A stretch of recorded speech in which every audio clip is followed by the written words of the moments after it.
Da inicio el programa de opinión más influyente de la radio. Las emisoras Democracia AM y XFM presentan la revista de opinión Democracia, con la conducción y dirección de Gonzalo Rosero. ¿Queréis revolución?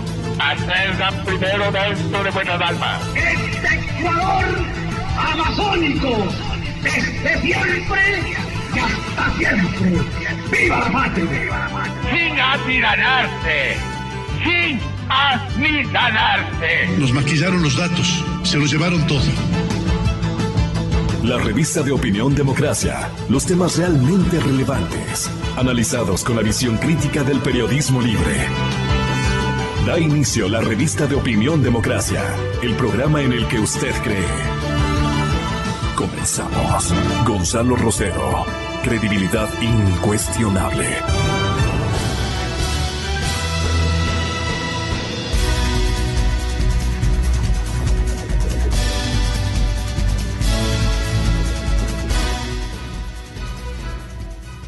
Saludándoles muy atentamente. Señor Canciller, usted tiene la palabra.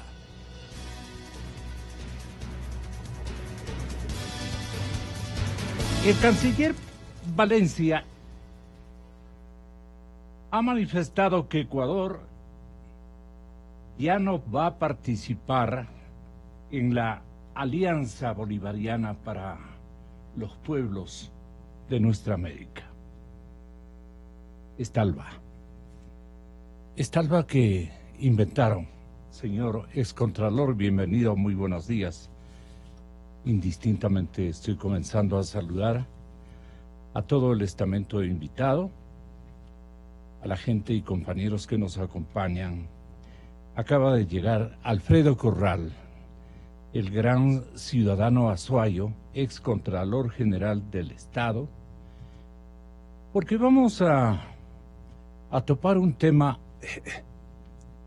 muy interesante respecto a qué vamos a hacer frente al enorme drama que refleja y representan en todas las naciones latinoamericanas y de Sudamérica especialmente los capitales de la corrupción. Este es el tema y la órbita de análisis por la que vamos a transitar con nuestros invitados. Anuncio a mis invitados, repito, Alfredo Corral, excontralor general del Estado, Jorge Rodríguez, presidente de la Comisión Ciudadana Anticorrupción, y el señor doctor Marco Rodríguez, que ha sido director técnico legal de la Asociación de Bancos Ecuatorianos. ¿Usted cree, doctor Corral, que los bancos y los actores financieros de alguna manera son corresponsables, digamos, de haber recibido enormes sumas de dinero? ¿En qué modalidades cree usted que los bancos ecuatorianos, actuando como sucursales de los bancos extranjeros, o comedidamente, por así decirlos, insinuadores o asesores de los bancos nacionales, frente a petitorios de distintos ciudadanos que han ocupado funciones públicas importantes, no se han hecho responsables de esos depósitos, pero sí han insinuado, digamos,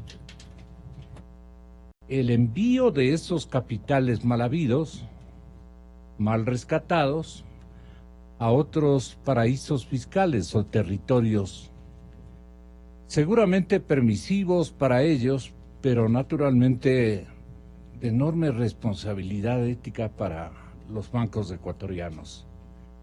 O simple y llanamente los bancos ecuatorianos nada tienen que ver en el envío de capitales mal concebidos o mal rescatados, capitales de prácticas de deshonestidad administrativa, de premios en la concesión de contratos y de adquisiciones significativas que hubo en la década de Correa por el boom petrolero que nos otorgó rentabilidades muy significativas.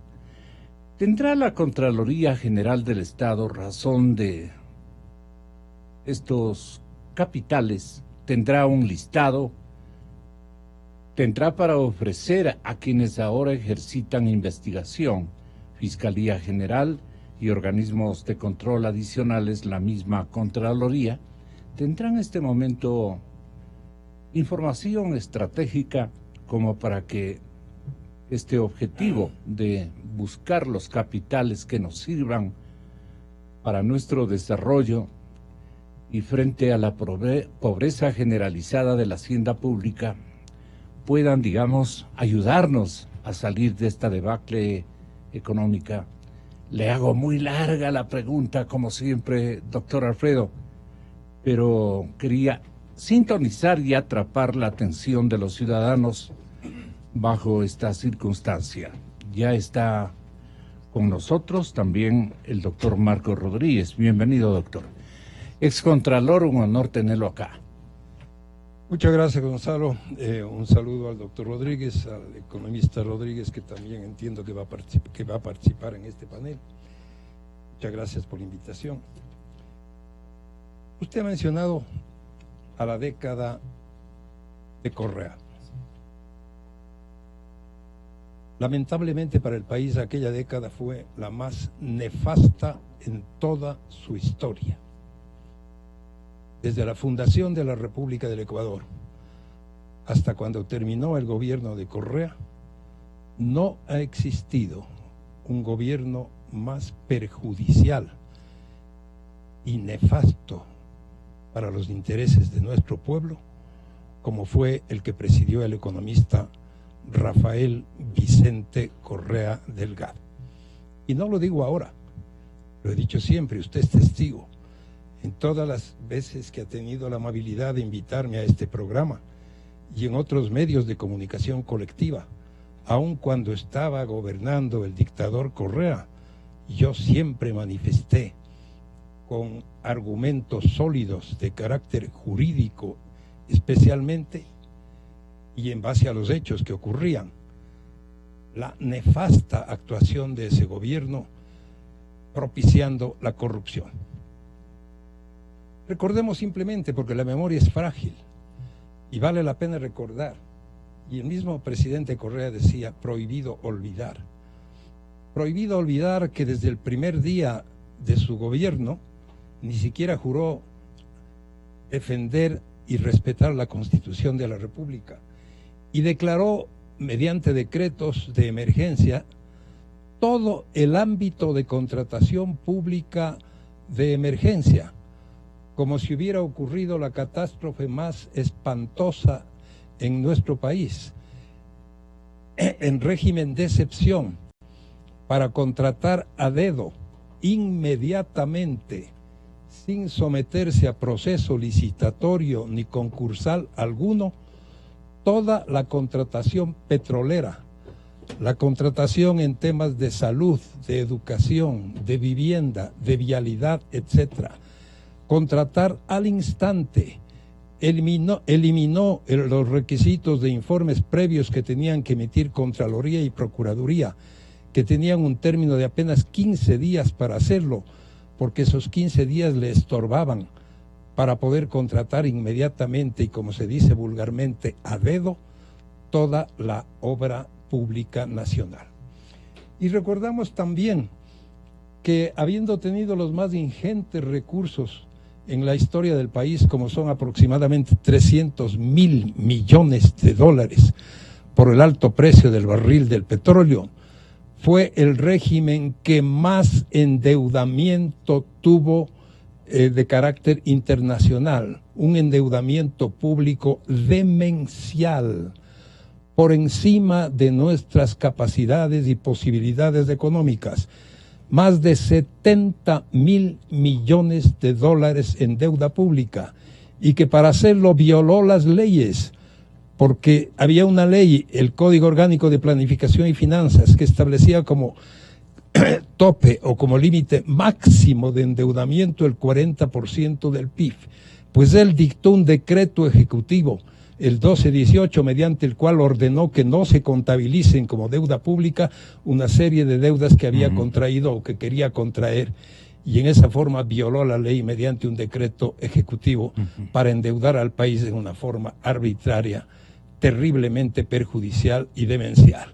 Entonces, en este ámbito de corrupción, en este ámbito que ocurrió en la década pasada, yo diría hasta era obvio que la corrupción se produzca, porque tenían luz verde para actuar sus funcionarios, sus ministros, su vicepresidente.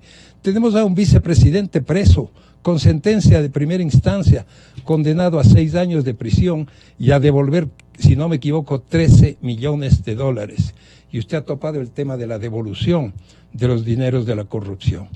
¿A dónde fueron esos capitales? Yo no creo que la banca ecuatoriana, la banca nacional, pueda ser culpable de haber hecho desaparecer esos capitales. Puede ser que se hayan hecho transferencias, es obvio.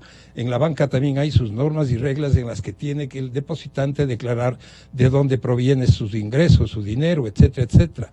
Pero hay miles de métodos ocultos a través de los cuales en el sistema financiero internacional tiene que estar el dinero que robaron al Ecuador los que integraron el régimen nefasto de Rafael Correa. Y esa es una prioridad del Estado. Cierto es que tienen que seguirse los procesos penales. Cierto es que tiene que enviarse a la cárcel a los corruptos. El presidente Lula está en la cárcel. El presidente Chávez ya no está en la cárcel porque está en la tumba.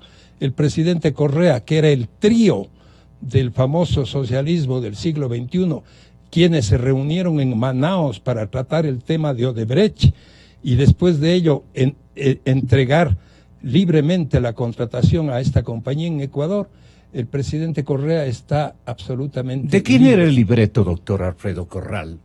De los gobernantes corruptos. Pero alguien, protagonizó la confección de un modelo, si mal no recuerdo, parece que era inspiración cubana. El propio Fidel estuvo en la ciudad de Sao Paulo dirigiendo estas primeras deliberaciones. Es muy posible, y también en Cuba ha habido corrupción, y al propio expresidente Fidel Castro se le acusa también de terribles actos de corrupción. Pero más que Cuba, yo creo que fue Brasil y Venezuela. Brasil de Lula. De Lula, por supuesto. Le digo Brasil de Lula porque es en esa temporalidad. Sí, y curiosamente es probable que Lula vuelva a ser presidente de la República, a pesar de que está condenado a 10 años de prisión por corrupción. Así es. Y el presidente Correa ha pretendido volver a ser presidente del Ecuador. Y también gracias a la consulta popular establecida por este gobierno, es que el pueblo le dijo no. No hay reelección indefinida, ya no queremos saber nada de usted, pero hay gente que todavía le sigue. Sí, así es. Hay técnicos legales de la Asociación de Bancos Privados del Ecuador y uno de ellos, el señor doctor Marco Rodríguez, desde los límites de la ética, desde los límites de la normatividad legal y de la técnica bancaria, nos ofrecerá la información que requerimos en este momento, la transparente, la auténtica.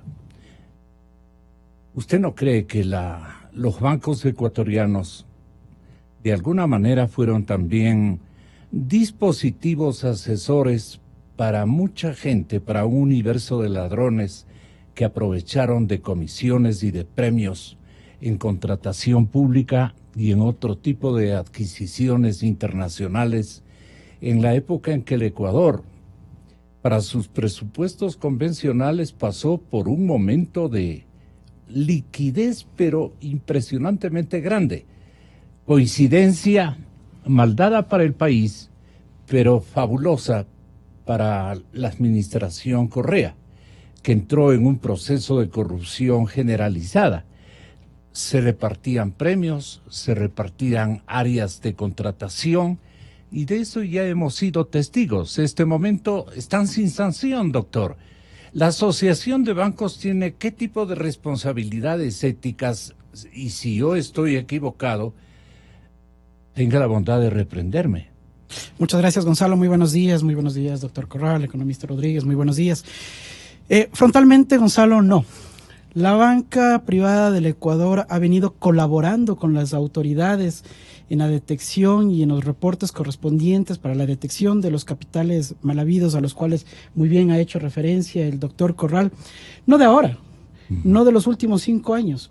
La banca privada del Ecuador, aún antes de que exista normativa de prevención de lavado de activos y lucha contra la corrupción aquí en el Ecuador, ya de manera autónoma y de manera, mediante mecanismos de autorregulación, estableció una serie de reportes que en su momento se le daban a las autoridades correspondientes. ¿Reportes de qué, doctor Marco? Reportes respecto de operaciones que podrían salirse de un parámetro y por lo tanto caer en la inusualidad.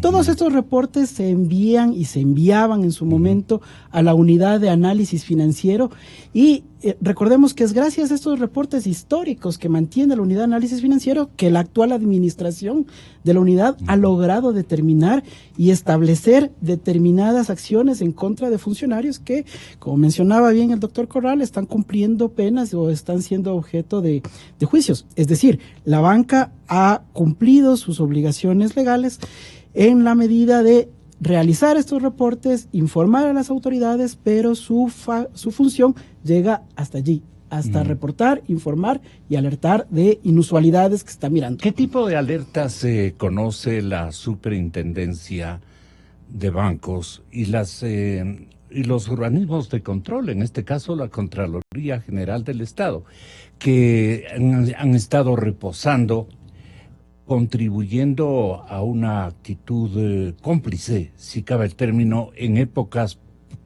precisamente del señor Polis, por ejemplo? Me parece que manos a la obra. Hoy debemos destacar las responsabilidades muy bien cumplidas de parte de la asociación bancaria. Muchas gracias, Gonzalo. A ver, el proceso de reporte de información es en simple más o menos así, Gonzalo. Las instituciones bancarias reciben o encuentran alguna operación inusual que se sale de ciertos parámetros del perfil del cliente y esa información es inmediatamente reportada a la unidad de análisis financiero. ¿Cómo se dan cuenta ustedes? Perdone, doctor. ¿Cómo lo hacemos? Periódicamente, cada uno de los clientes de la banca son o mantienen un perfil de transaccionalidad. Por ponerlo fácil, Gonzalo Rosero tiene un nivel de ingresos y su transaccionalidad entonces debe estar dentro de ciertos parámetros. Ha crecido extraordinariamente o ha decrecido extraordinariamente porque está desviando potenciales utilidades y depositándolas en otro lado, qué sé yo.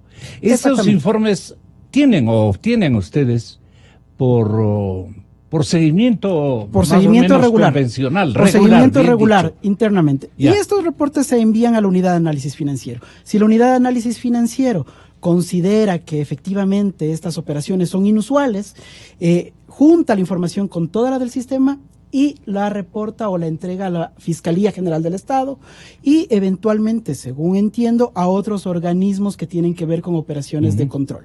La banca, hecho esto, está dispuesta y lo ha venido haciendo así, a ampliar la información de manera que la unidad lo vaya solicitando. Es decir, si es que requiere más información, se le entrega, se le amplía, se especifica más, se entrega documentación de soporte. Funcionarios bancarios con frecuencia son llamados por la Fiscalía y por los jueces a rendir declaraciones respecto de la transaccionalidad y respecto ya desde el punto de vista técnico de cómo se realizan las operaciones. Entonces, la banca ha venido colaborando y sigue colaborando con las autoridades. De hecho, Gonzalo, ¿con cuáles autoridades? Para reclamar a las autoridades y ustedes, ¿por qué no han entregado a comisiones ciudadanas como las que representa el señor economista Jorge Rodríguez, que han estado luchando sin elementos y por propia investigación, sin elementos en donde han concursado empeños de la propia banca ecuatoriana, de los bancos asociados internacionalmente y que pertenecen a nuestra región? ¿A dónde han ido a parar estos recursos? ¿O los paraísos fiscales nada tienen que ver con las sociedades bancarias o las asociaciones de bancos convencionales del continente, si es tan amable? Mire, Gonzalo, justamente para terminar la idea de lo que estaba comentando hace un momento, el esfuerzo de la banca incluso ha ido más allá. En los últimos días firmamos un convenio de colaboración con la Unidad de Análisis Financiero que fue recogido en redes y en los medios de comunicación social, porque la banca está consciente de que la ayuda y la colaboración a las autoridades en la lucha contra la corrupción es algo importante y de responsabilidad social. Y este convenio, ¿qué es lo que indica? Que más allá de la normativa legal, estamos dispuestos a avanzar en procesos de mayor capacitación, de mayor calidad de los reportes, de mayor amplitud de la información que se entrega a las autoridades correspondientes. Usted me consulta por qué la banca no ha entregado información a otros estamentos que no son los establecidos en la normativa. Y nosotros siempre hemos visto con agrado la gestión que el economista Rodríguez ha venido haciendo frente a muchos organismos, no solamente de lucha contra la corrupción, sino otros de iniciativa ciudadana. Pero lamentablemente, Gonzalo, el marco legal vigente establece ciertos canales que son los que se debe seguir.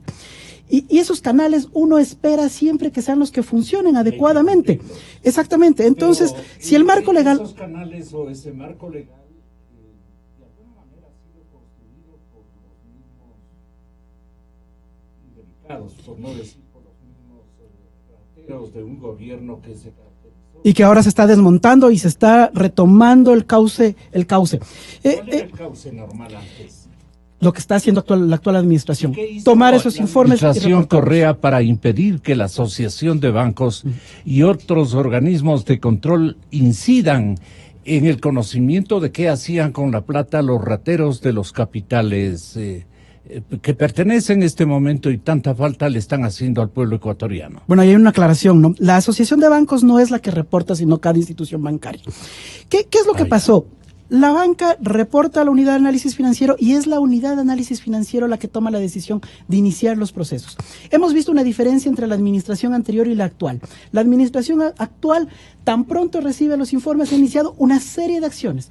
Y la administración anterior no inició ninguno. Creo que eso basta para señalar. ¿Cuáles son las acciones que ustedes han inaugurado recientemente? Nosotros no hemos iniciado acciones. La Unidad de Análisis Financiero, en función de la información, ha empezado, por ejemplo, acciones contra el ministro. La Unidad de Análisis. La Unidad de Análisis es un organismo autónomo, adscrito y dependiente de la función ejecutiva. Ah, perfecto. Pero tiene una cierta autonomía que le permite actuar bajo los parámetros establecidos. ¿Qué tal si oímos al señor presidente de la Comisión Anticorrupción? ¿Qué dificultades tuvieron ustedes para avisorar cómo funcionaba esta maquinaria de ocultamiento de capitales corruptos? Bueno, buenos días. En primer término... Buenos días, economista. En primer término, la parte legal, lo que decía Alfredo. Realmente, durante los 10 años fue construyendo una maquinaria, modificando las distintas leyes para efectos de que en el transcurso del tiempo sirvan de elemento fundamental para que no se descubran las cosas. En segundo lugar, hablemos un poco de la UAFE para asentar las cosas. En el gobierno anterior, la UAFE prácticamente pasó desaparecida. Y pasó desaparecida justamente para efectos de que no se conozcan qué es lo que pasaba a través del sistema financiero. Aparte de eso, la UAFE fue entregada, acuérdese usted, a inicios, y lo estoy repitiendo, alguna vez lo dije aquí en la radio, a un dirigente de un partido político, el señor Iturralde, que tenía vinculaciones anteriormente con las propias FARC.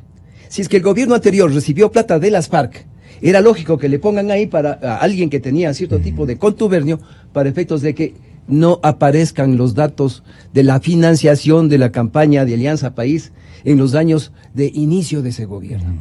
Entonces, si es que teníamos gente de esa naturaleza, pues adicionalmente casi al final nombran a funcionarios para efectos que manejen la seguridad de la UAFE y borren documentación que estaba en las computadoras para efectos de que no se hagan ningún tipo de descubrimiento. Entonces esto es importante.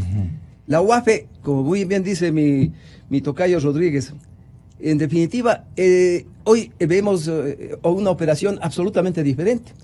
Diana Salazar es la luz que realmente nos permite este momento establecer qué es lo que pasa en el sistema financiero, lo que no pasaba en el gobierno anterior. Y esto somos enfáticos de decirlo públicamente a través de la radio.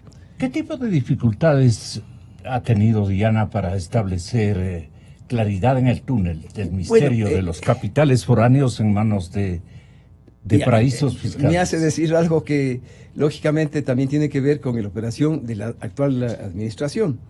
La actual administración tiene también problemas, porque no es que solamente ella recoge la información, sino también tiene que darle viabilidad a través de otras organizaciones. Tiene que mandar a la Fiscalía, al Servicio de Rentas Internas, a la Contraloría y a la Dirección Nacional de Inteligencia, hoy día que anteriormente se llamaba la CENAIN. Esos son los organismos que tienen que coordinar con la UAP. Evidentemente, cuando sabemos que todavía Correa tiene sus funcionarios introducidos en el actual gobierno, es bastante complicado también para Diana Salazar. Yo me estoy anticipando a decir cosas que ella a lo mejor ni me ha dicho a mí, ni lo sabe ella, pero hay problemas en esa traducción de documentación para descubrir ciertos personajes que todavía están vinculados con este gobierno. Esa es información que la digo porque la conozco.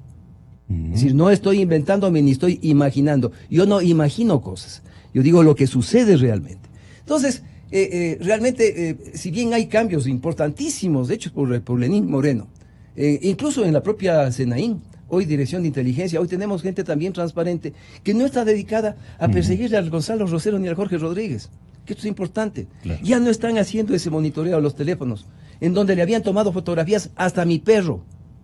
He visto yo las informaciones que tiene la CENAIN. Y tengo unas paredes bastante grandes, no sé cómo tomaron las fotografías, pero tomaron hasta las fotografías de mi perro. Entonces, claro, sí, exactamente. Son drones. Los drones. Entonces, hoy día el ver ya la operación, ver a la gente ahí adentro, solamente verle los ojos y la cara es diferente, Gonzalo. Entonces, hay un cambio fundamental. Pero en la parte legal, todavía no está cambiado, pues. Y tenemos un montón de jueces que todavía permanecen ahí adentro, mostrando los dientes para morderle a quien le ven que no es correísta.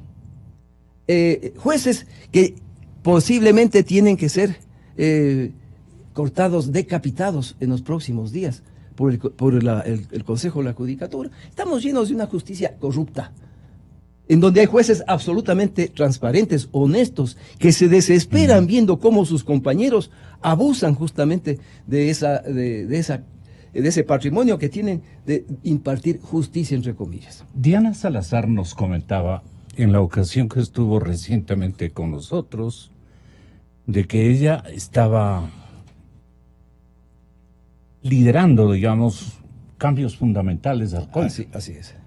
Porque eso le va a permitir hacer un mejor trabajo, porque todas las normas o la normatividad había sido prefabricada para, obviamente, ocultar. Eliminaron delitos, cambiaron, disminuyeron penas, hicieron barbaridades. Recuérdenos, Diana, cuáles eran sus preocupaciones. Tenga la bondad, doctora.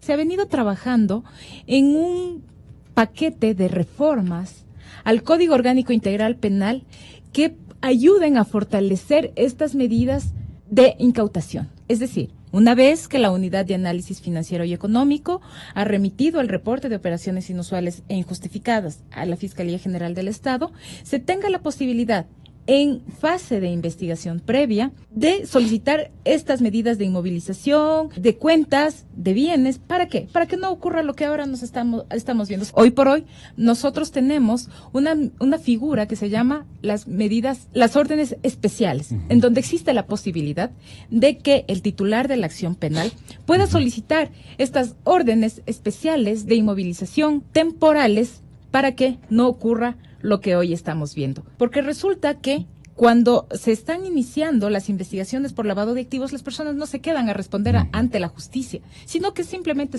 escapan, huyen y los bienes se quedan en el país. Así es. Tenemos la medida de inmovilización, los tiempos de prescripción estamos planteando que se dupliquen y adicionalmente, cuando las personas han huido, cuando se encuentren fuera del país, el Estado, después de un tiempo que esta persona no se ha presentado ante la justicia o ha respondido, el Estado pueda hacer uso ya definitivo de estos bienes, que pasen al erario nacional. Le recordó esta intervención, que yo también la recuerdo, a la Comisión Anticorrupción, los elementos que han impedido, digamos, entrar con mejor dirección y mayor rigidez a los actores prácticamente y a las leyes, a la normatividad que debe ser modificada y que no hasta este momento ha alcanzado esos niveles de perfección de auditoría? No ha sido solamente esta barrera de la ley, ha sido también la barrera de las personas. Eso es lo que usted destaca, claro. Exactamente. Y vean, y siguen ahí, dice por usted. más que tengamos una modificación a las leyes, si no cambiamos a las gentes, el país no cambia. ¿Quién tiene que cambiarlas? ¿El Contralor Seri, sucesor de el doctor Alfredo? Tienen que cambiar todos. Y les voy a dar una idea que tengo yo y que he puesto en el Twitter en días anteriores. Discúlpenme que me introduzca en temas que tienen vinculación a esto. El Consejo de Participación Ciudadana no puede dejar de evaluar la Fiscalía al señor Chiriboga, ni puede dejar de evaluar la Contraloría al señor Polid. Fueron 10 años de manejo oculto de todas las cosas. El fiscal Chiriboga nos archivó todas las denuncias que presentó, excepto una. Todas las denuncias nos archivó. Fue a la Corte Suprema, a la Corte Nacional, golpeó la puerta, pidió que le pongan jueces a su medida, y esos sinvergüenzas establecieron penas en contra de la Comisión Anticorrupción diciendo que ha sido maliciosa y temeraria. Uno de ellos, que utiliza esa figura, el señor Merizalde, que fue ministro de Energía, está huido. ¿Y a quién le hemos detenido? $840,000 en un banco de Suiza, que todavía está guardado más de un año, porque el gobierno todavía no le da, más bien dicho, la función judicial, no le da el camino para efectos de que el Ecuador pueda recuperar aquellos fondos que están bloqueados en bancos suizos, incluyendo de algunos funcionarios de Petroecuador. Son cantidades que inicialmente, si bien no tienen el volumen grandote de lo que se llevaron, de todas maneras nos da ya el primer paso para decir, sí hemos recuperado la plata, no es mentira lo que hacen los jueces. Cuando le ponen multa a este sinvergüenza que está en ese hotel de 5 estrellas, que fue vicepresidente de la República, cuando le dicen, tiene multa de tanto y devuelva tanto, y no han recaudado 20 centavos, cuando hay unas policías que cobraron por los pases y salieron resoluciones para que devuelvan la plata y no hemos cobrado nada.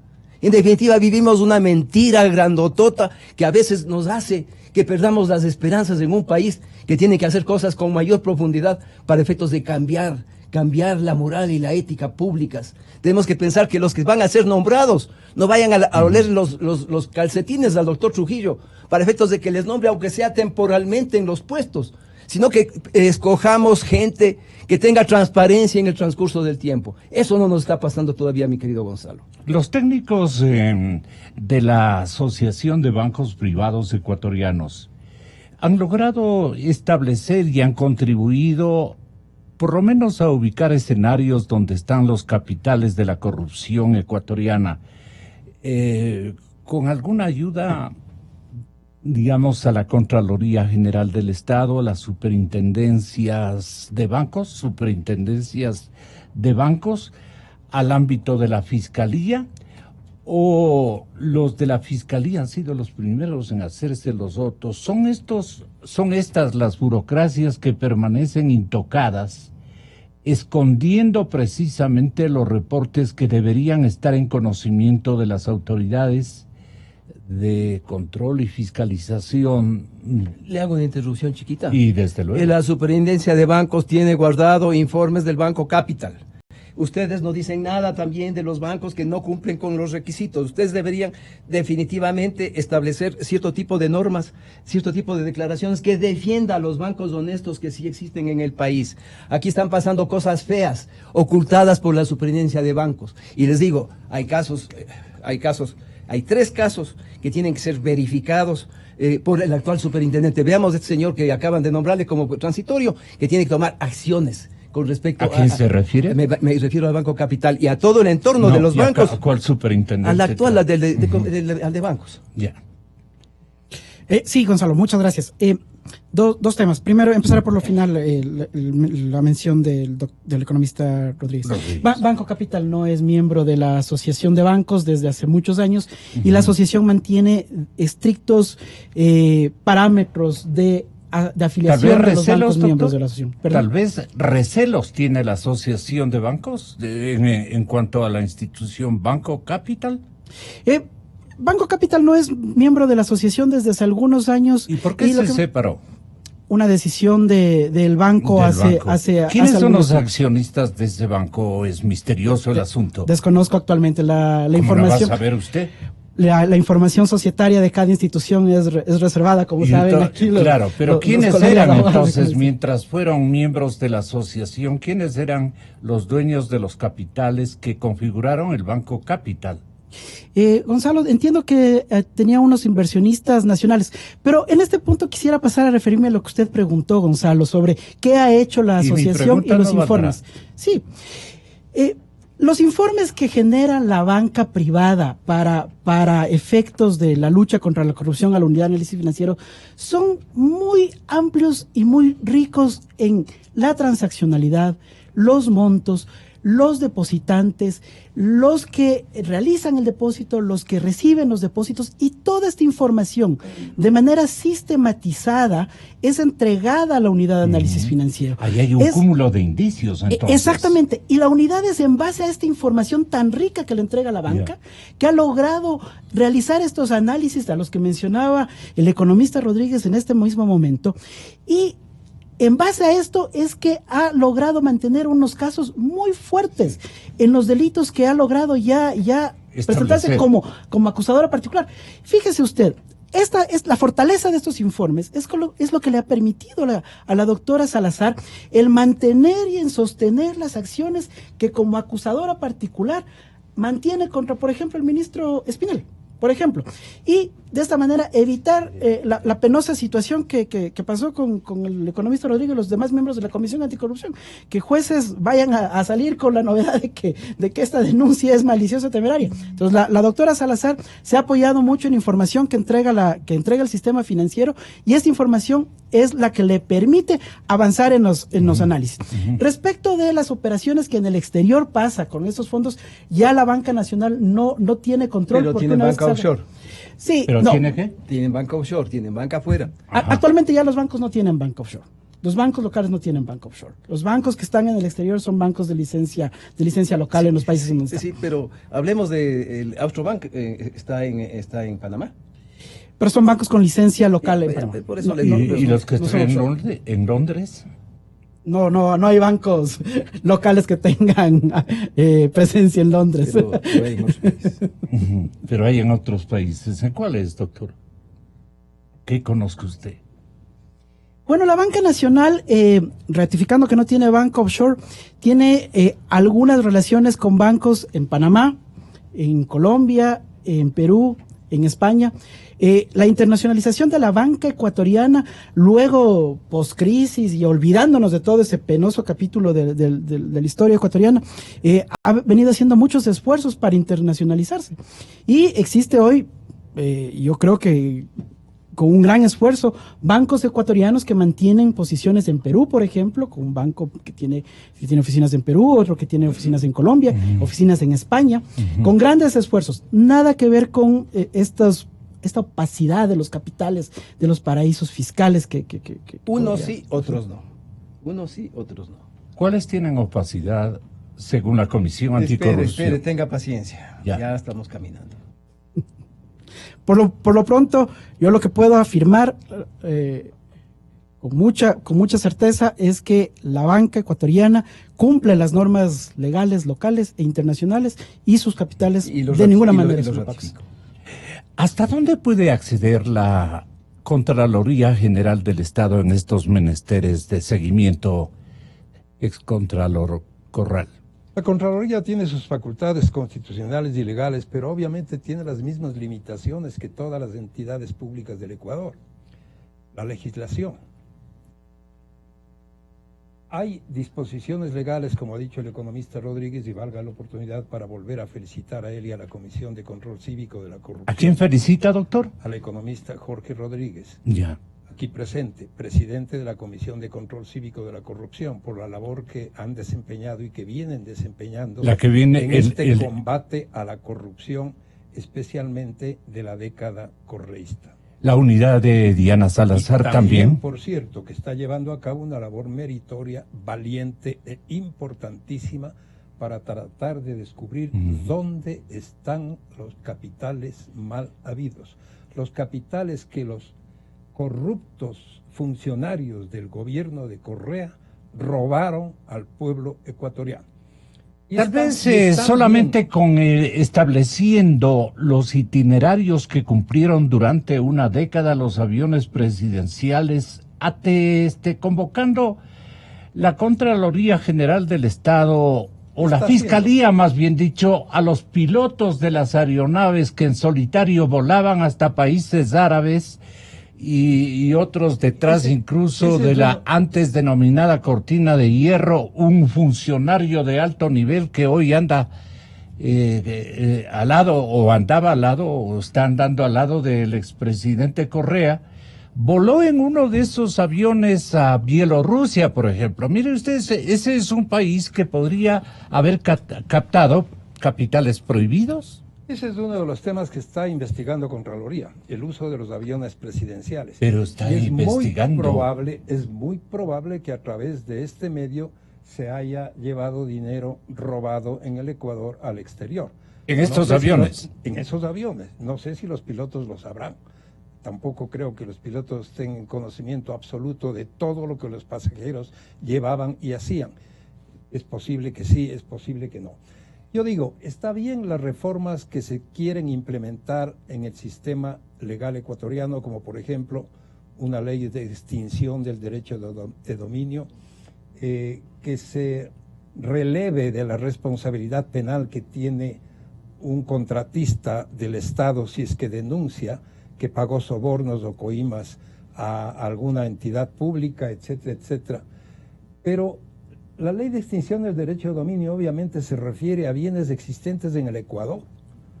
Y si bien habrá importantes patrimonios en el Ecuador de los funcionarios corruptos, es muy probable que ese patrimonio sea muy pequeño o muy inferior al monto que robaron. Es obvio. Pongamos un caso cualquiera, el excontralor, ¿qué tiene en el Ecuador? A lo mejor tiene una vivienda, una casa, un departamento, etcétera, etcétera. Y los 10 millones de dólares que recibió de la compañía Odebrecht, ¿dónde están? No están en el Ecuador.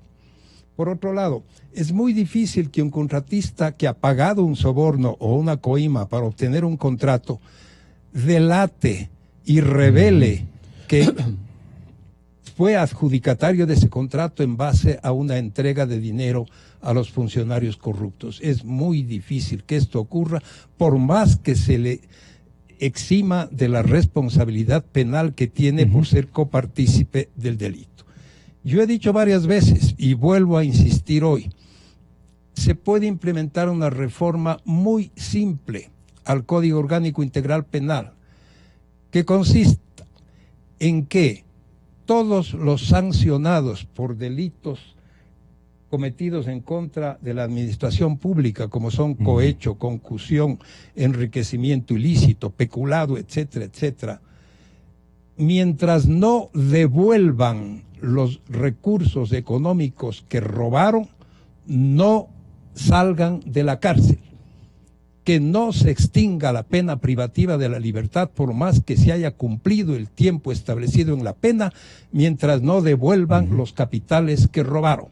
Esa podría ser una reforma que ayude a que, primero, se combata la corrupción, para que el funcionario público actual o futuro piense que no está en el cargo para robar, sino para servir a la ciudadanía, que los recursos públicos son sagrados, son de nuestro pueblo, son para desarrollo humano, son para salud, educación, vivienda, etcétera, etcétera, no para que se lleven en forma personal los funcionarios corruptos. Y entonces, si sabe que los 6 años de cárcel que le ponen, por ejemplo, al vicepresidente de la República, que con todas las normas legales se van a reducir a 3 o 4, no serán la pena necesaria, porque ¿qué pasó con el dinero que el ex vicepresidente recibió a través de su tío de la compañía Odebrecht? ¿Cuándo va a devolver ese dinero? Eso es importantísimo. Es tan o más importante como la pena privativa de la libertad, la recuperación de los capitales mal habidos. Cierto que no es fácil, es tremendamente complicado y difícil. Y en este problema está todo el país, todos los países. Es un problema universal. No es fácil, ni en los países de más avanzada tecnología, como diríamos Estados Unidos, a lo mejor Brasil, a lo mejor ciertas instituciones de Panamá, etcétera, han logrado recuperación de capitales. Cierto es que algunos lo han logrado y en cantidades más o menos significativas. Ahora también he oído que se piensa que con una denuncia se pueda recuperar los capitales y que se dará un premio de un 20% a quien compruebe. Exactamente. Que compruebe en dónde están los capitales y se recupere. Perfecto, pero eso tendría que ser luego de que ya se recuperen los capitales con los cuales se perjudicó al pueblo ecuatoriano.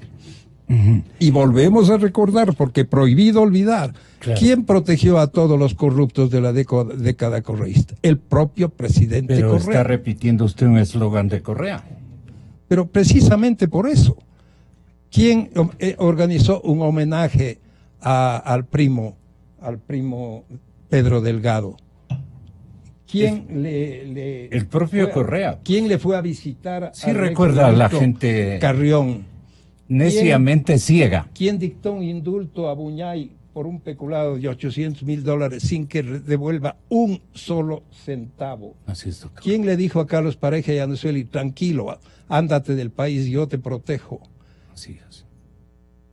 ¿Quién le dijo a Alexis Mosquera que recibió $1 millón, que son recursos entre privados los que había recibido y que no eran ninguna recepción prohibida por la ley? Había una protección manifiesta, abierta, del expresidente Correa a los corruptos. Eso no podemos olvidar. ¿Por qué cree usted que se producía esa protección? Pues obvio, pues era su gobierno.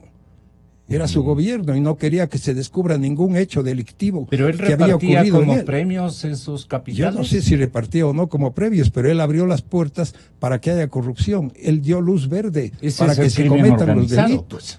Entonces, él es el principal responsable y él lo aceptó en alguna ocasión cuando dijo: reconozco que soy el responsable político de la corrupción. Él declaró una vez y salió en letras destacadas en el Diario Expreso, pero no solamente es responsable político, es responsable por otros muchos actos de corrupción que han sucedido en el país. Gracias, doctor. Doctor Marco Rodríguez, de la Asociación Bancaria de Ecuador.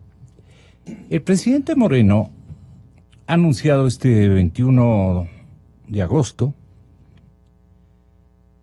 que va a enviar, y de hecho ya ha enviado,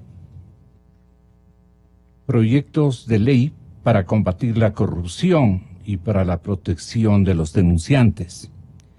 Este anuncio se dio en el marco de la presentación de las medidas económicas para hacer frente al abultado gasto público. Y esta primera propuesta a la que ustedes están refiriéndose, Marco, de reforma legal, plantea entregar datos certeros, datos comprobables del dinero robado, va a significar recibir un 20% de estos recursos encontrados. ¿Es una buena idea?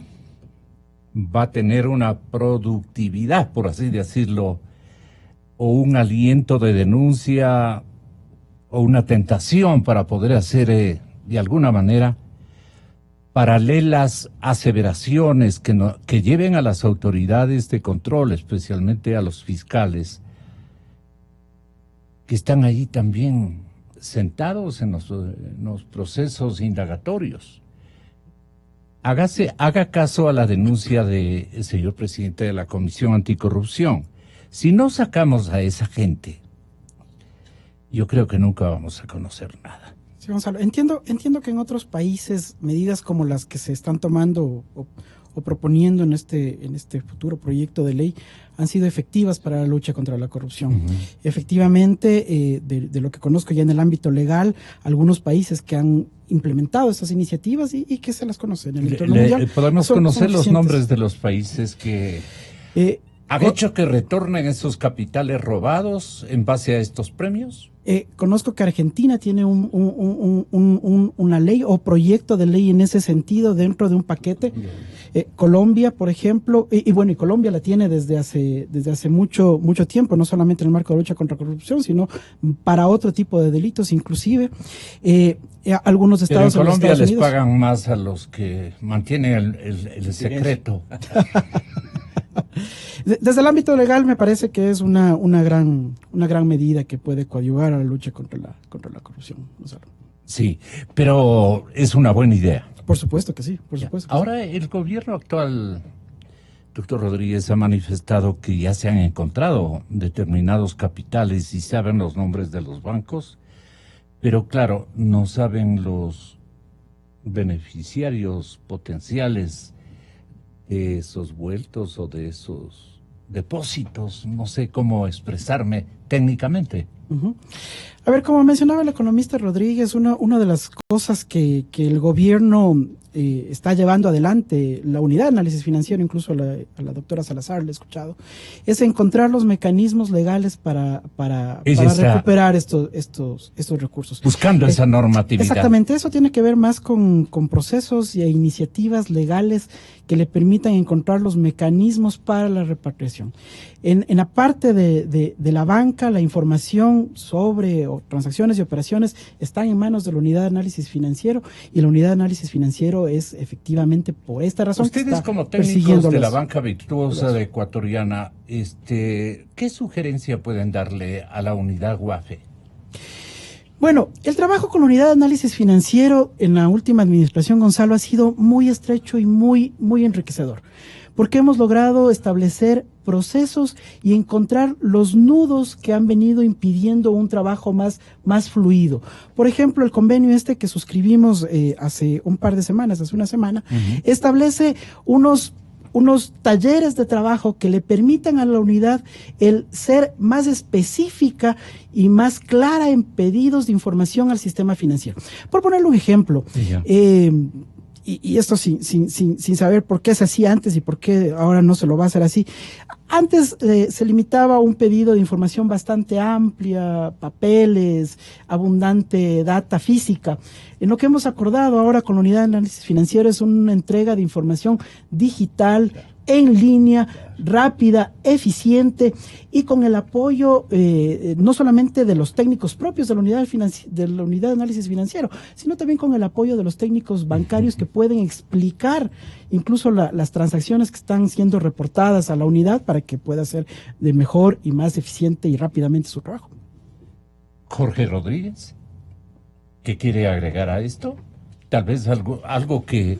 Algo que estaba explicando justamente el doctor Rodríguez es, para efectos de la recuperación de dinero a nivel internacional. ¿Cuáles son los inconvenientes, los obstáculos legales? Primero, habría que organizar un equipo nacional y un equipo internacional para la recuperación de dinero.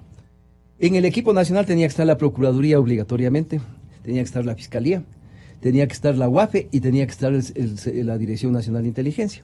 Porque son ellos los que pueden realmente captar la información y trabajar en ese camino.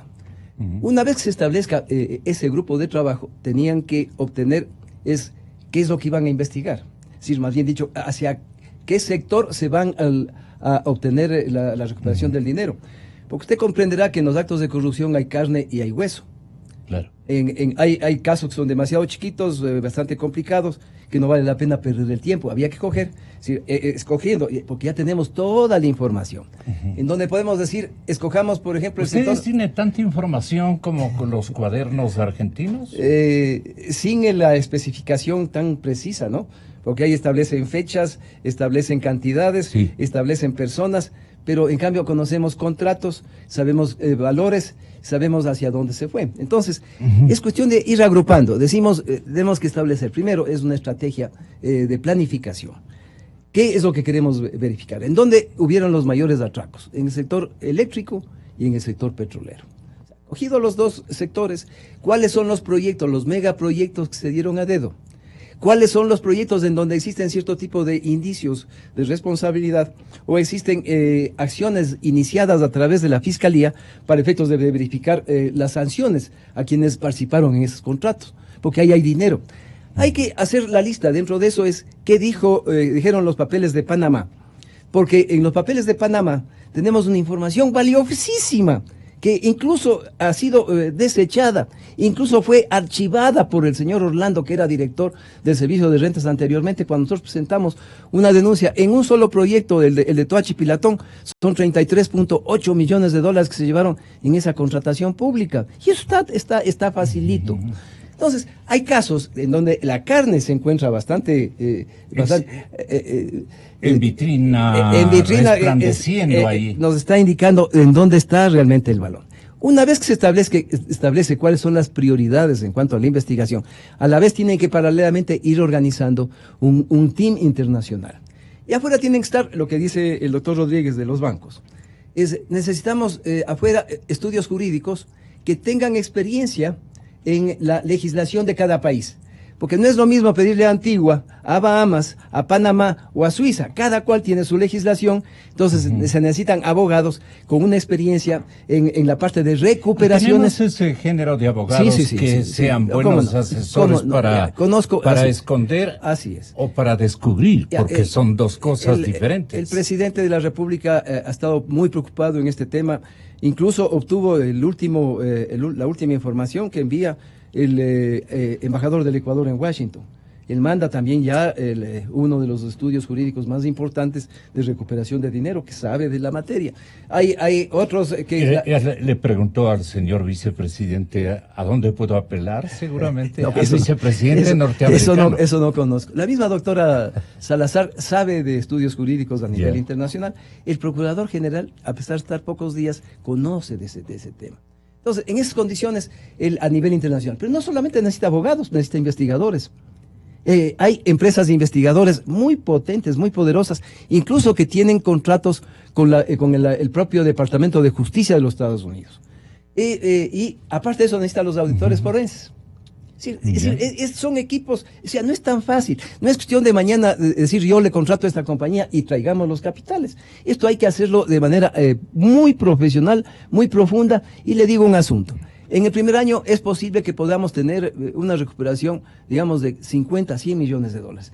Pero esa operación del primer año ya se justifica el hacer contratación a nivel internacional. Ahora, ¿cuánto es lo que los países adicionales en América Latina han podido recaudar con respecto a lo que al porcentaje? Yo le digo, lastimosamente no llegan porcentajes más allá del 30-35%. Entonces, digamos, por cada 10.000 millones de dólares que se llevaron de aquí en el Ecuador, podemos recaudar 3.500 millones de dólares. Pero eso es un montón de plata, pues. Eso es un montón de plata. Entonces, incluso ese 20% que están dando este momento, el momento en que, por ejemplo, yo aclaro en dónde están los 33.8 millones de dólares en el caso de Toachi Pilatón. El 20% son cerca de 7 millones de dólares. O sea, este premio para los que hacen la delación es bastante significativa. Entonces, yo creo que van a tener, como bien dice el doctor Rodríguez, en la Argentina tuvieron muy buen resultado, en Colombia han tenido excelentes resultados, pero no piensen en que vamos a recaudar el 100% de lo que se embolsicaron los sinvergüenzas durante los 10 años. Economista. El caso de la Argentina, doctor Alfredo Corral y doctor Rodríguez, es la prensa argentina. Sí. Yo tengo que agradecerle a Alfredo, realmente por las palabras de él. Y quiero decir públicamente que la comisión, parte de los comisionados han tenido que salir. Julio César Trujillo, varias personas han ido a estos organismos que están nombrando el Consejo de Participación Ciudadana. Nosotros hemos estado hablando, en definitiva, nosotros quisiéramos tener gente en la comisión como Alfredo Corral Borrero. Y lógicamente lo digo públicamente hoy día porque no es en pago a lo que acaba de decir, sino es algo que sentimos realmente de corazón. Muchas gracias. Qué buena nota, qué buena nota. Usted cumplirá con el deber de agradecer. Perdone, doctor, pero es una muy buena opción que nos otorga tanto a la ciudadanía, fundamentalmente a la ciudadanía, y también de alguna manera al doctor Trujillo y al señor presidente de la República o a los fiscales. No sé quién tenga que ver en esta nominación, pero nosotros estaríamos mucho más tranquilos, contentísimos y haríamos honor al cuadrante ético que usted ha cumplido en beneficio del país. Yo quería referirme a la Argentina, pero usted quiere... No, yo quiero simplemente agradecer. Yo sé que esa Comisión de Control Cívico de la Corrupción es una comisión patriota que realiza una labor importantísima en el país para detectar actos de corrupción. Si no hubiera sido por y esta ahora comisión, para tratar de recuperar los capitales. Lo importante es que no echemos tierra sobre el asunto para que quede en el perdón y olvido. Que los juicios penales avancen. Yo sé que es muy difícil comprobar los actos de corrupción. La Fiscalía tiene una labor titánica a su cargo. La Comisión de Control Cívico de la Corrupción igual. Es importante seguir empeñados en trabajar porque Ecuador merece un futuro mejor. Y tenemos que superar esta década lamentablemente corrupta que presidió el expresidente de la República. Ilustremos a la población respecto de lo que ha ocurrido con los cuadernos de la corrupción, así se denomina el caso, cuadernos de la corrupción en la Nación Argentina. Es un informe del periódico La Nación, el que provoca en Argentina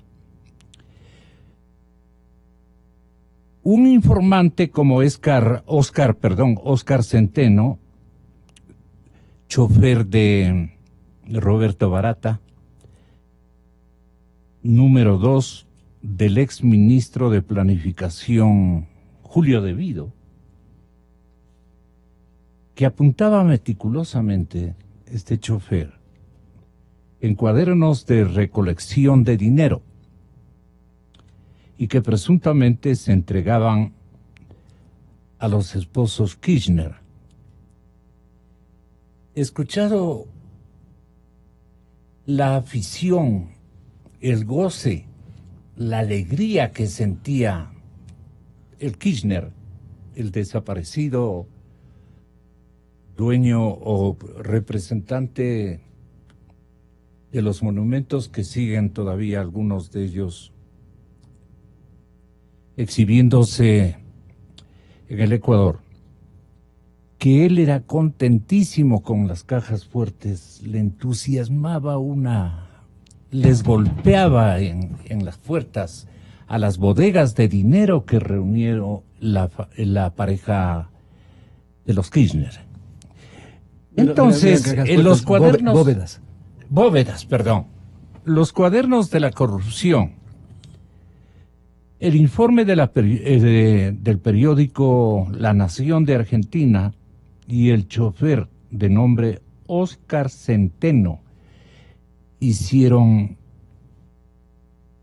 este milagro, que ahora busca a través de esa experiencia ser premiada por este decreto o por esta estratagema o estrategia más bien del gobierno del presidente Moreno para premiar una virtuosidad ciudadana. ¿Qué tal si este momento nos llaman 10 personas y le ofrecen una pista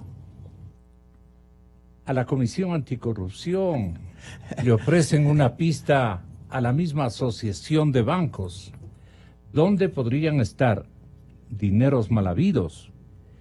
Sería una contribución fabulosa y se ganarían un buen dinero. Pero ¿cómo era el tema en Argentina? En enero del 2018, el periodista de La Nación, Diego Cabot, accedió a una caja con documentos. Allí había 7 cuadernos, un anotador, facturas, fotos y videos. Los elementos pertenecían a Óscar Centeno, quien fue el chofer durante varios años de Roberto Barata, el número 2 del ex ministro de Planificación, Julio De Vido. Jorge Bacigalupo, amigo de Centeno, fue quien entregó las pruebas que revelarían un inmenso entramado de corrupción. Si la sociedad le debe algo a alguien es a Óscar Centeno, no a Jorge Bacigalupo, porque si él no hubiera hecho este trabajo, no estaríamos acá, esto no se hubiera producido. Centeno registró casi obsesivamente cada uno de los trayectos que hizo en un Toyota Corolla con su jefe. Días, horarios, nombres, direcciones y montos figuraban en cada uno de los cuadernos. Según Centeno, todo partía de las instrucciones de Néstor Kirchner y continuaba con las giras del entorno de Debido por las empresas contratistas del Estado para recolectar bolsos con millones de dólares. El dinero terminaba en la Quinta de Olivos, en la jefatura de gabinete o en el departamento de Juncal y Uruguay de los expresidentes. Estas pruebas, que salpicarían a numerosos funcionarios y empresarios, llegaron en abril a manos de la justicia por parte de Cabot, quien prefirió que el curso de la investigación siguiera por la vía legal. A partir de ese entonces, el juez Claudio Bonadío y el fiscal Carlos Stornelli, ambos a cargo de la causa, cruzaron las anotaciones de Centeno con otros elementos para comprobar la veracidad de lo apuntado por el chofer. Entre los funcionarios mencionados en los cuadernos de las coimas están los expresidentes Néstor y Cristina Fernández de Kirchner, el exsecretario de Néstor Daniel Muñoz, Debido, Barata, Juan Manuel Abal Medina, Oscar Parrilli, Norberto Yarvide, entre otros. También hay empresarios salpicados: el primo de Mauricio Macri, Ángelo Calcaterra, el ex CEO de IEXA, Javier Sánchez Caballero, el ex CEO de Isolux, Juan Carlos de Goicochea, el presidente de Albanesi, Armando Lozol, y el expresidente de la Cámara Argentina de la Construcción, Carlos Wagner, y Francisco Valenti, de IMSA, entre otros. Muchos de estos empresarios ya aceptaron declarar como arrepentidos y empezaron a confesar una trama de coimas cuyo final nadie puede predecir. ¿Qué posibilidades tendríamos, doctor Rodríguez, de que la ciudadanía, actores fundamentales que conocen por coincidencia, no por responsabilidad, por coincidencia, me pongo en ese escenario, y que nos están escuchando en este momento, contribuyen con la justicia ecuatoriana y el honor de las instituciones bancarias de nuestro país, que nada tienen que ver con estas prácticas? Pero, así como en Argentina, le ofrecen a la justicia argentina, en este caso a nuestra justicia, ¿usted cree que esto canalizaría investigaciones tanto de Contraloría como de Fiscalía, halagüeñas para el beneplácito nacional, y no solamente por el gran compromiso que tenemos con la gente de recuperar ese dinero, sino por lo que significaría para la hacienda pública recuperar ese dinero robado, que tiene un valor? No alcanzan ellos mismos a sumar y establecer la cuantía. Yo creo que ni siquiera la banca con mayor experiencia y su estamento de organización bancaria ecuatoriana no tienen, o si tienen números, discrepan entre los mismos técnicos, porque es complicado establecer un valor, digamos, preciso de la plata robada en el Ecuador. Habría que apelar a un montón de circunstancias y de escenarios donde se propiciaron los escandalosos fraudes a la nación ecuatoriana. Pero en la nación argentina está avanzando. Y van a llegar a allanar, y de hecho ya ha autorizado la justicia y el Parlamento, que asimismo quedó preparado, instruido, aleccionado con los actores precisos que dejó el señor Correa, para que en el Parlamento se queden seguidores. Ahora veo que hay una persona que tiene más bien un pecadazo gigante que no ha podido desvanecer, que ella está sugiriendo que por favor les informen, ¿no? Ustedes saben a quién me refiero, y creo que nuestra audiencia. Pero en Argentina, la Cristina está muy molesta. Y claro, no conocía de esto la Gabriela, que le condecoró aquí. Entonces, mi paisana se equivocó abiertamente, pero lo hizo en buena faena. Le condecoró aquí en el Ecuador a la señora Cristina, que realmente podría estar conducida a una cárcel argentina, si es que le ubican dineros que ella no pueda responder su procedencia, dineros o activos que ella no pueda responder por esas grandes cantidades. Pero eso creo que están en el sur de la Argentina, cerca al polo. Pero en todo caso nos informaban desde La Nación Argentina. De Buenos Aires a la Patagonia, la justicia argentina continúa con los allanamientos a las propiedades de la expresidenta y senadora Cristina Fernández de Kirchner. El punto de inicio de los operativos de registro fue el apartamento de la exmandataria en Buenos Aires. Sobre el mediodía, hora local, una veintena de agentes de la policía científica vestidos con guantes y trajes de seguridad ingresaron a la propiedad ubicada en el exclusivo barrio La Recoleta. También entraron 2 testigos del llamado caso de los cuadernos de las coimas, así como uno de los abogados de la actual senadora, quien anticipó que solicitará la nulidad del proceso. Recibió el policía que se encontraba a cargo del procedimiento una instrucción directa del juez para que me sacaran del domicilio y poder hacer las cosas que se le ocurra poder hacer. Aproximadamente 3 horas más tarde, personal de la Policía Federal inició el segundo allanamiento, esta vez en la casa de Fernández, ubicada en la ciudad de Río Gallegos, provincia de Santa Cruz. Varias camionetas oficiales llegaron hasta la vivienda de 892 metros cuadrados, propiedad de la mandataria desde 2010.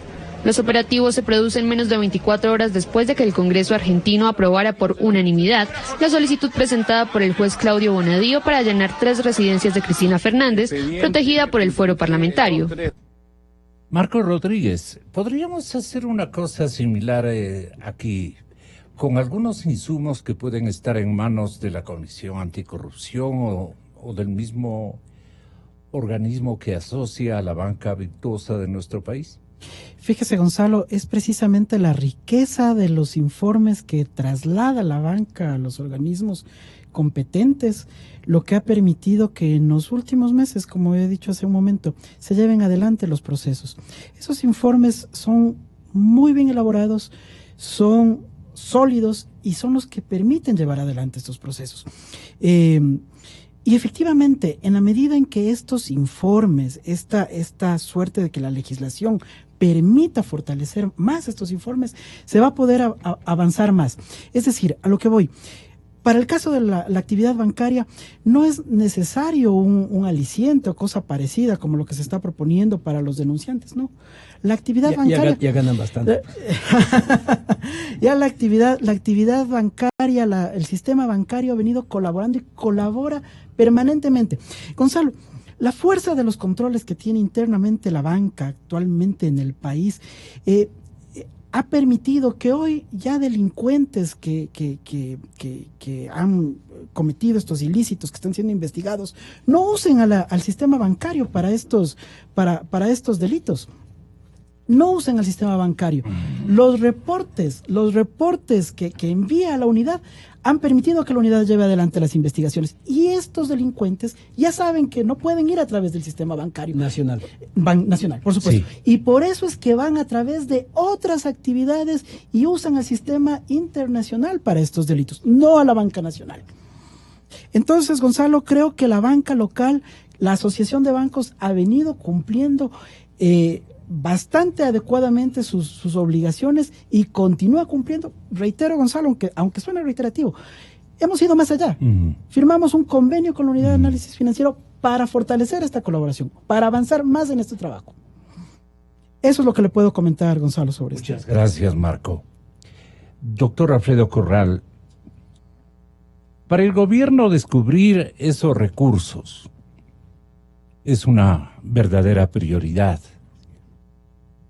Primero, se ha contratado a 5 empresas de lo que conocemos que seguirán la pista de los delitos para descubrir dónde se esconden. Le pregunto esto, doctor, porque usted nos puede, y también Marco, y también Jorge, nos pueden ayudar a todos los ecuatorianos a enriquecer, digamos, esta metodología de búsqueda, a alentar, digamos, la participación de estamentos internacionales, organismos extranjeros que nos puedan ayudar.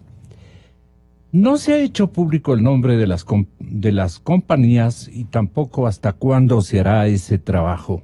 hasta este momento. Es una información que nos ha comprometido en el plano empresarial la fiscal Diana Salazar. La investigación se realiza, aún hay información reservada, las firmas están trabajando. La idea es identificar, doctor Corral, el mecanismo para repatriar, y este no solo involucra a países, sino también a jurisdicciones. Esto ha recalcado el señor Jurado, Eduardo Jurado, que es el asesor principal en estas materias, secretario general de la Presidencia de la República y asesor fundamental del señor presidente de la República. Eduardo Jurado, ¿tendrá prácticas en estos ejercicios de indagación? Usted tiene la palabra, doctor Jurado, que nos presenta una hojita para publicitarla y se asusten los actores, ¿no? Para apoyar esta iniciativa, el Ejecutivo va a presentar una reforma legal que, ya dijimos, va a beneficiar a las personas que entreguen datos certeros respecto de la ubicación del dinero de la corrupción. Señores y señoras, señoras y señores, ecuatorianos todos, el delator va a recibir el 20% de los recursos recuperados. Sé que ustedes en un momento dado pueden rescatar el 30 o el 40% de parte de los tenedores. Pero ese no es el chiste, pues. El chiste es que le informen a la justicia ecuatoriana, a la Fiscalía General del Estado, pero no a los anteriores, sino al actual. El delator recibirá el 20% de los recursos recuperados y tendrá garantías judiciales. Esto es lo importante. Perdone, Marco, ¿qué tipo de garantías judiciales podría reza, digamos, la disposición gubernamental o la estrategia de premio? Desconozco el texto, pero la regla general es que, como se mencionaba hace un momento, que exista una suerte de inmunidad en el caso de las denuncias que se haga y protección judicial para que pueda hacerlo y no que suceda los penosos hechos que han sucedido en los últimos años. Doctor Corral, pero esta propuesta se suma a dos iniciativas legislativas. La primera es una ley que permite el decomiso del dinero, los bienes de los funcionarios acusados de corrupción que hayan sido sentenciados. No puede irse. Según la asambleísta Marcela Aguiñaga, esta normativa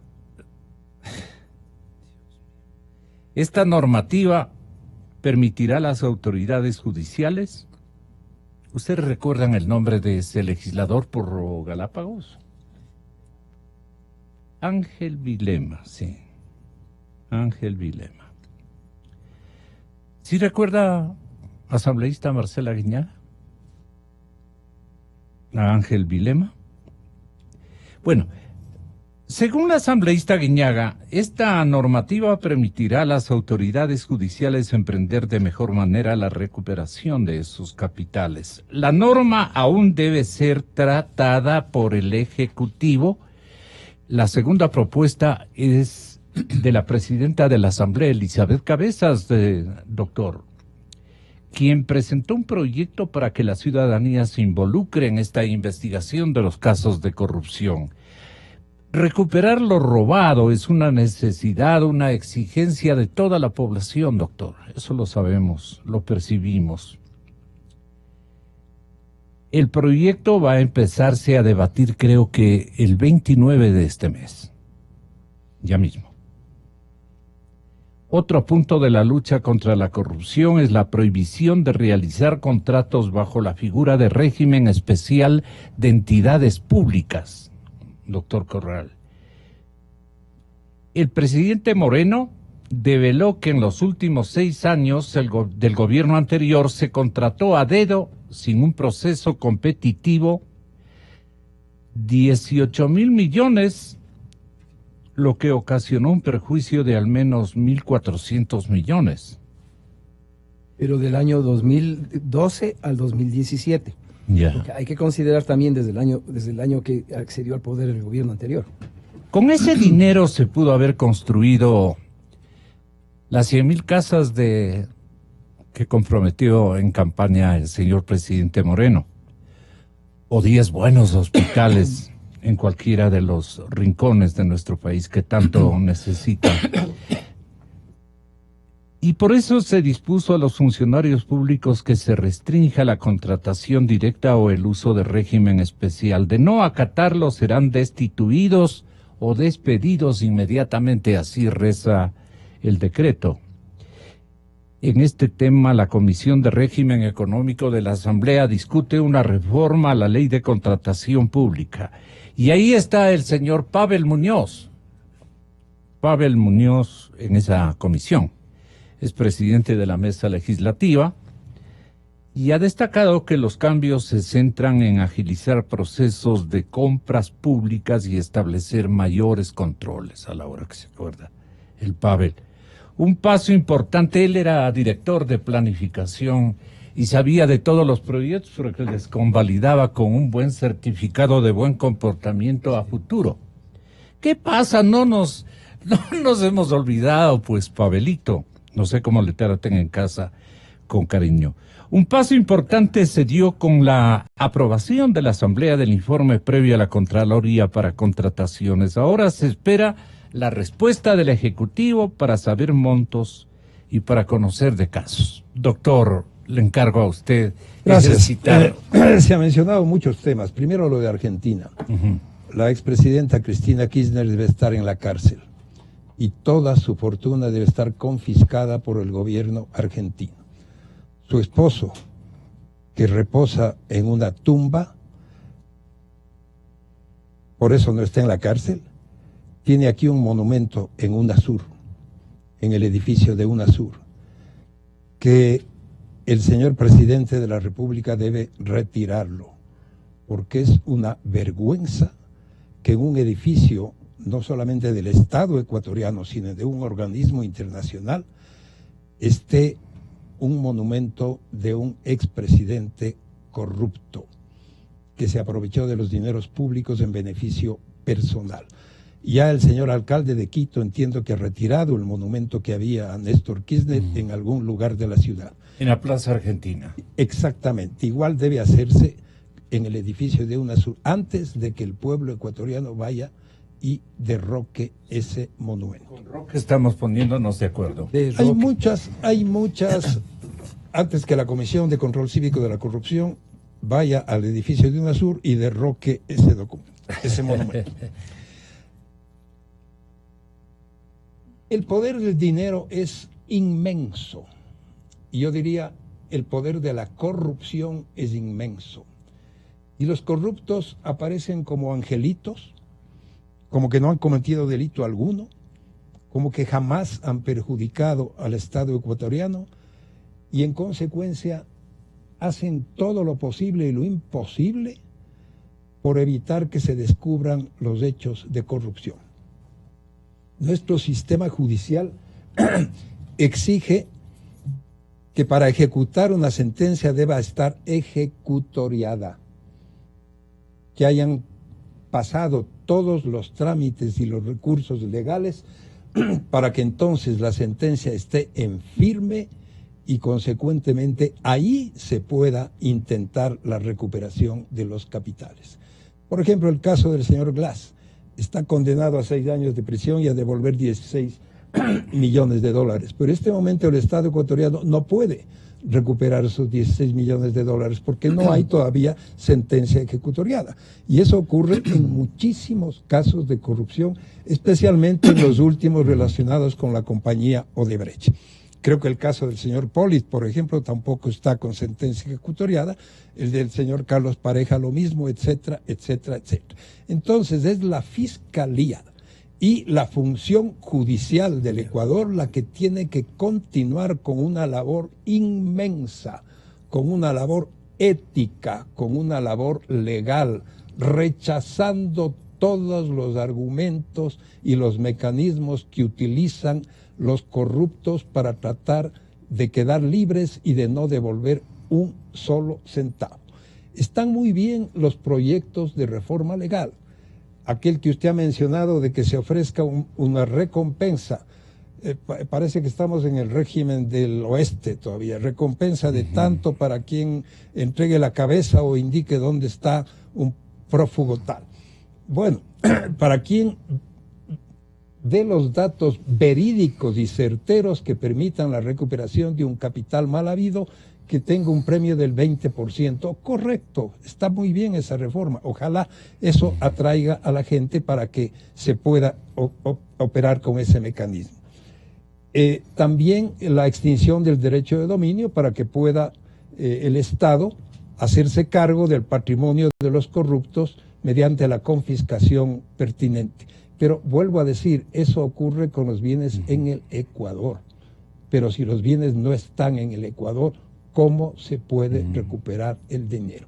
Y ahí vienen todos los elementos y todos los mecanismos de los que hemos hablado en esta mañana para que el Ecuador trate de seguir adelante en su empeño sin el menor desmayo ni descuido alguno, para que estén en la cárcel los corruptos y para que los recursos públicos sean recuperados.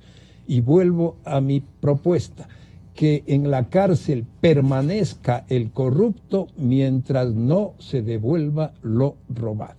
Solo así podremos combatir eficazmente la corrupción. ¿Esto tiene que constar en qué ley? ¿O si consta? Podría ser una simple reforma al Código Orgánico Integral Penal. ¿Le sugiere usted que la pena privativa de la libertad al presidente Moreno que... Al presidente puede enviar un proyecto de ley o puede a la Asamblea hacerlo directamente. Vamos, presidente o puede hacerlo Moreno. a la Asamblea directamente. Claro. Un simple porque artículo. De lo contrario se van a burlar un artículo nuevamente. Insertar un artículo en el Código Orgánico Integral Penal que diga la pena privativa de la libertad no se extinguirá mientras no se produzca la devolución de los valores a los que ha sido condenado como indemnización de daños y perjuicios tal o cual persona que cometió un delito. ¿La presidenta de la Asamblea tiene la palabra? Tiene la palabra la presidenta y toda la Asamblea, porque es la que tiene, la que podría expedir una ley. Marcela Guiñaga, por ejemplo. Por supuesto. Sí. Hacer todo lo y posible el colegiado por de combatir bancos la corrupción. ecuatorianos, ¿por qué no se gana este 20%? Si conocieran, ¿no? Porque, Gonzalo, los bancos cumplen su función, como he mencionado hace un momento. A un técnico de la asociación, con todo respeto. Sí, como le comentaba hace un momento, los bancos cumplen su función haciendo los reportes tal como lo ordena la ley e yendo un poco más allá de esa riqueza de información. ¿Han dado pistas? Es por los reportes efectuados por la banca ecuatoriana que la unidad de análisis financiero ha podido iniciar los procesos y reportar a la presentarse como acusadora particular o denunciante ante la fiscalía para que inicie los procesos. Son estos reportes, es la materia prima bajo la cual se inician los procesos, Gonzalo. ¿Convalida esto la Comisión Anticorrupción? Sí, efectivamente. Yo creo que solamente el siguiente paso es que las palabras se conviertan en realidad. Mucho ofrecimiento tenemos desde hace algún tiempo y realmente no estamos caminando en la velocidad que quisiéramos. Hay veces que nos llenamos de desilusión y que queremos botar la toalla. Sí. Porque cuando no lo haga economista. Pero imagínese usted realmente casos como el caso de Manduriaco, por ejemplo, que fue la primera denuncia que presentó la Comisión Anticorrupción en septiembre del año 2015. Todavía está en la Fiscalía. ¿Y por qué sigue en la Fiscalía? Porque las indagaciones, más bien dicho, ahora no se llama indagación, sino la investigación previa, se demora demasiado tiempo, la información es media complicada. Si ellos mismos no pueden obtener los datos correspondientes, pues también falta un poco de decisión política. Porque en el caso, por ejemplo, de esa compañía, ahí tenemos a Caminosca. Y Caminosca está determinado ya con toda la información cómo se llevaron la plata. Ahí no es una cantidad demasiado grande, evidentemente, pero a la larga se conocen ya cuentas corrientes, se saben de los números de cheques. Entonces la cuestión no es tan difícil. Pero el tema es que, ¿cuándo? Pero no es solamente cuándo, y suponiendo que ya se inicia el juicio correspondiente, se saca una resolución, se dictamina orden de prisión, ¿por cuántos años? 6 años. Es decir, a mí me da vergüenza cuando veo a una secretaria de uno de los ejecutivos de Guayaquil, son 17 años, por $100 y pico de $1,000. pero mientras tanto a estos peces gordos, ¿no? Y porque están adicionalmente gordos, parece que la cárcel les ha hecho bien porque se han ido engordando, les ha salido el pelo, se han vuelto hasta medios guapos. Posiblemente tienen el tiempo suficiente para embellecerse dentro de la cárcel. Entonces, esa gente... Buen trato, ¿no? Es un demasiado buen trato. Entonces, esa gente tiene penas pequeñitas, no han devuelto 20 centavos, y lo que está planteando Alfredo tiene toda la razón. Es complicado, evidentemente, pero a la larga, si es que no hacemos cosas que realmente cambien el camino que tenemos hoy día, el Ecuador no va a cambiar. Necesitamos, hay problemas, por ejemplo, Contraloría, Alfredo, son 8.000 casos, 8.000 informes que están represados. 8.000 casos que están represados. Son más o menos 200 informes anuales que se envían con responsabilidad penal a la Fiscalía. ¿Quién ha hecho una auditoría para ver si es que la Fiscalía, de los 200 informes con responsabilidad penal, se dieron trámite? ¿Y cómo terminaron esas denuncias prácticamente de la Contraloría? No sabemos. Entonces, por eso digo yo, el Consejo de Participación Ciudadana no puede dejar de evaluar esas dos entidades y llamar a concurso para poner fiscal y para poner contralor. No puede, porque tenemos que transparentarle al país qué pasó con los principales órganos de control del Ecuador. Entonces, hay información que tenemos que realmente se nos paran los pelos de punta y que vemos que, a pesar de que hay declaraciones bonitas en los medios de comunicación, no estamos haciendo nada. Estamos ya año y más del gobierno de mi buen amigo, de ese hombre maravilloso que es el presidente de la República, pero no hemos hecho cambio de ninguna ley, pues. No hemos hecho cambios de ninguna ley, Alfredo. Entonces, necesitamos decirles ya nos cansamos. Inclusive está vigente el artículo 521 del COIP, que establece que para enjuiciar por peculado tiene que haber informe previo de Contraloría, cuando eso no es necesario, no es indispensable, porque puede haber casos de peculado en los cuales la Contraloría no haya investigado. Eliminen ese requisito de procedibilidad. Es cuestión de una simple resolución de la Asamblea Nacional. Se deroga el inciso tal del artículo 561 del Código Orgánico Integral Penal.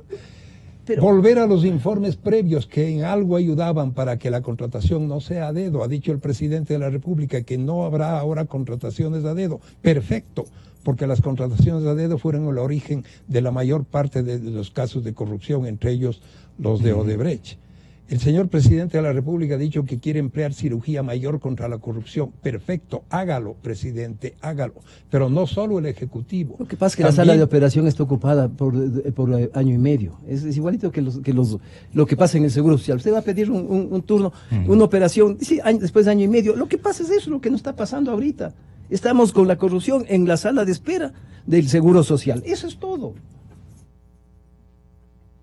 No, le dejo de adrede para que se quede pensando la población. Pero con optimismo, con fe. Tenemos que seguir empeñados en la lucha. Hay veces que con perseverancia. Sin desmayar. A veces perdemos esa fuerza.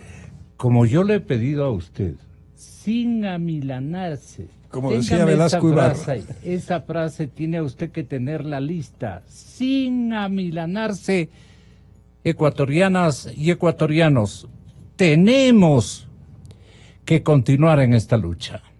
8:25 de la mañana, esta es Democracia, la noticia libre. Gonzalo Rosero, credibilidad incuestionable. Inicio de espacio promocional y publicitario. 63 años cuidando tu